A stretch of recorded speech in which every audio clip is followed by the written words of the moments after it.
Next up on WTV, working through pain, this week's edition of Trivia and today's Sports Minute. WTV's Daily Update starts now.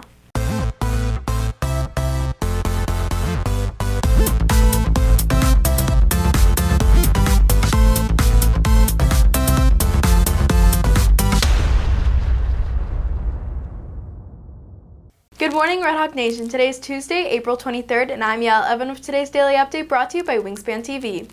Teaching may not be an easy profession for everyone and comes with its own challenges. It can take a lot of time and effort to be able to teach not just one, but several classes 5 days a week and grade assignments, as well as create assignments for the future and maintaining a personal life with family and friends. But there's one teacher who does this despite some health hardships she had to face. WTV's Akila Katori has a story. For food science and career skills teacher Jessica Fisher, life has had its share of challenges, as she is just one of the less than 1% of people in the world that suffer from a condition called Ehlers-Danlos syndrome. It's a connective tissue disorder that causes all of the joints in my body to dislocate doing simple things. Like if I turn around in the kitchen too fast, I can dislocate a hip or an ankle. It's part of what caused a severe spinal cord injury that I had in 2012 following a car accident. I was paralyzed from the waist down for 5 days before I had reconstructive spine surgery. I had to spend 2 months in the hospital learning how to walk again. I had multiple surgeries, time in intensive care, a lot of surgical complications. Had to fight really hard to keep living, to survive everything that was thrown at me. And that genetic condition contributed to how severe the damage was from that car accident. And so I'm in pain pretty much every day.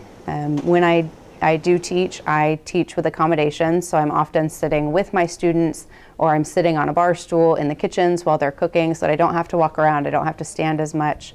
There's a lot of fatigue involved and a lot of comorbidities or medical issues that come along with that genetic condition that cause things like getting overheated very easily, fainting, a racing heart rate throughout the day. So I have to be really cognizant of my symptoms on any given day. For husband Eric, Fisher's positive attitude is what makes it possible to do so much despite her problems. She's got a good game face. She will never let somebody see that she's in pain. And if you do, it means that she's really, really struggling. But she's always got a positive attitude and always kind of looks to the brighter side. She doesn't use her disability as a crutch. She uses it to empower herself, and I think that's really special.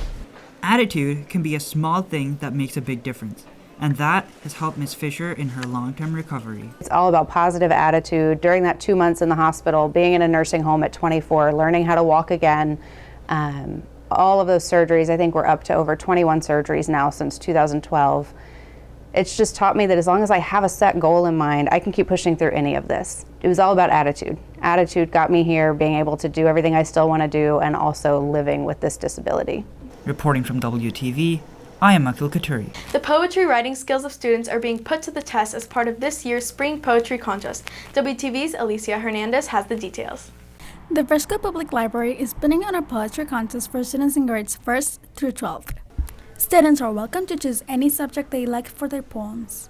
Youth librarians will read each entry and select 20 to 30 finalists from each age division. From there, the finalists' entry will be sent to this year's judge, Catherine Harrison. She will select 2 equal winners from each age category for a total of 12 equal winners. Students can submit their final poems to friscolibrary.com/poetry contest or turn them in person at Frisco Library. Reporting for WTV, I am Alicia Hernandez. WTV's TJ Krolik tests students' knowledge on food history on this week's edition of Trivia.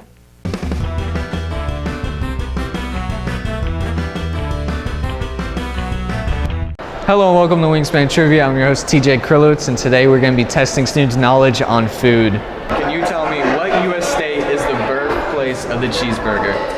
Ooh, all right, I'm gonna give you a guess. I'm gonna say Texas. Kansas. Minnesota. Okay. Kansas. What's the only U.S. state that grows coffee? I read this online. I think it's Minnesota. That grows coffee? Yes. Nebraska. Minnesota. California. What's the state fruit of Texas?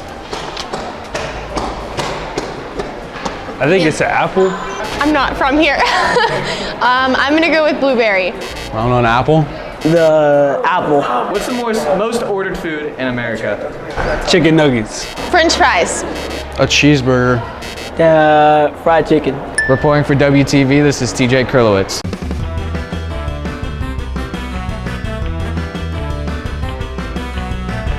WTV Sports brings you the latest from campus athletics. Softball ended the season last Thursday with a win on the road against Lebanon Trail. The Trailblazers stayed neck and neck with the Redhawks for the first 7 innings, with the Redhawks pulling ahead in the 8th to secure a 9-10 victory. The girls bested the Trailblazers with a total of 14 hits and 3 errors compared to Lebanon Trail's 9 and 5 respectively. Softball ends the season standing in 8th position in district with a record of 4-15. Also playing on Thursday was the boys, clinching a 6-0 win over Lebanon Trail, completing the 2-game series undefeated. Baseball also played last night against Heritage, taking a 4-2 loss. The Redhawks currently slot in the 9th position in District 9 5A standings, holding a record of 5-13. The boys play again this Friday in their last district game of the season against Heritage at 7:30 at Heritage. For WTV Sports, this is Walker Shibby. If you're looking for more from Wingspan, you can follow us at Liberty Wingspan on Twitter, Instagram, and Facebook, or visit our award-winning website, libertywingspan.com. That's it for today's Daily Update. This is Yael Evan for Wingspan TV.